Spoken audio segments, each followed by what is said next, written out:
încep să nu mai recunosc omul din oglindă. Tic-tac, atâtea amintiri se adună și m-am trezit bătrân, dar joc am adormit tânăr.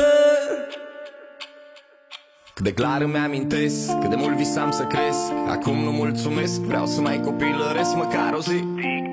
Cât de multe s-au schimbat și puștanul de altă dată acum a devenit bărbat. Dar anii trec, la fel de rapid, oricine-i fi. Până mai ieri, toți prietenii mei parcă erau copii. Ne țineam doar de prostii aproape în fiecare zi. Azi îmi râde sufletul că-i văd cu propriilor copii. Alții bagă muncă zi și noapte rate, mii de probleme în spate, banii n-ajung, 7 din 7 încep să apară firele albe, primele riduri, tic-tac, inimă ce iubești.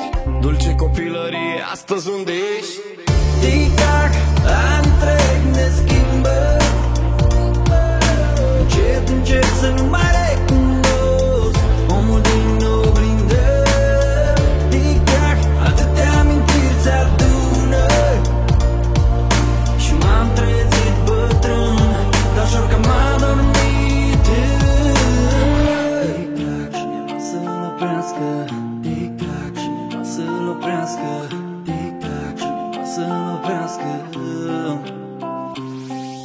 Cineva să oprească ceasul, să bat pasul pe loc, că trec cei mai frumoși ani și nu se mai întorc. Am o vârstă acum, încerc să fiu fericit, că povestea nimănui n-are repeat, ți-o promit. Dar mi-e dor de zilele în care habar n-aveam, nu înțelegeam că viața bate filmul fiecare an. Dar mi-e dor de zilele în care eram neînfricat, credeam că o să salvez într-o zi lumea mascat. Dar cine credea că timpul trece? Tic-tac, tic-tac, am adormit copil naiv și m-am trezit bărbat. Și că m-am maturizat, acum pot să înțeleg ce simt, că am visele contra cost și drumul vieții contra timp. Tic-tac, ani trec.